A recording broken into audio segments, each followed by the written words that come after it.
I'm going to take a break to answer a few questions about the planers that I use.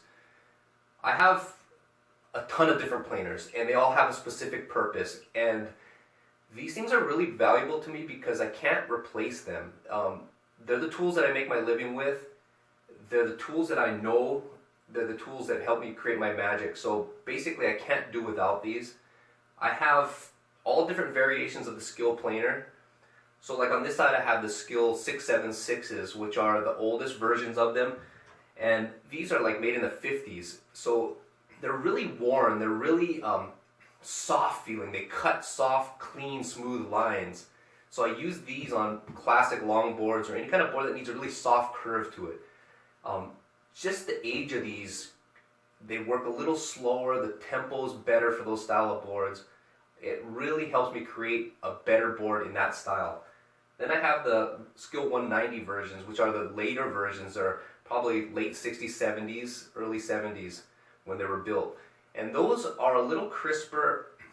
They have a little more edginess to them. They're kind of like a bridge between the later versions and the older versions. So it's kind of like a versatile do-it-all planer. I can do any style of board with it. They create really nice guns like pipeline boards and Waimea boards, stuff like that. They make really nice boards for that style of shape. Then on this side I have the Skill 100s, which are the latest versions.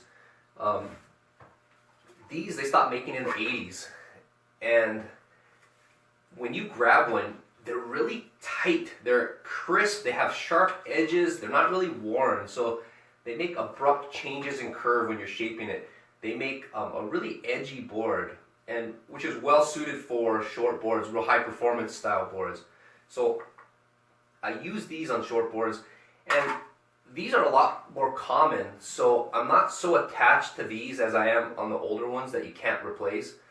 These you can still find on eBay and stuff, and so I use these as my workhorse planers. I do all the big work with this, and then I can come back and do finished work with this stuff, these older planers. But basically, all these different variations, each one of them has its own feel. Each planer feels different in my hand. They cut different, they feel different.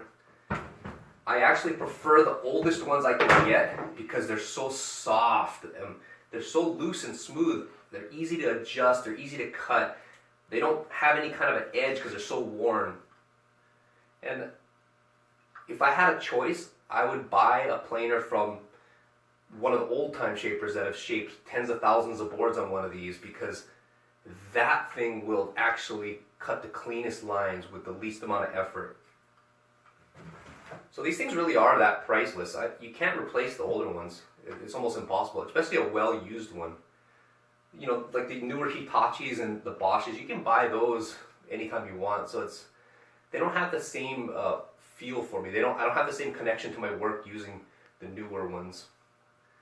I just prefer the oldest planer I can get, especially since it makes me feel like I'm one of the old-time shapers. When I use one of the planers built in the 50s, you know, I pretend like I'm Velzy or Hobie or one of the classic shapers, and I kind of like I play the role, and so the experience is a whole lot more enjoyable for me.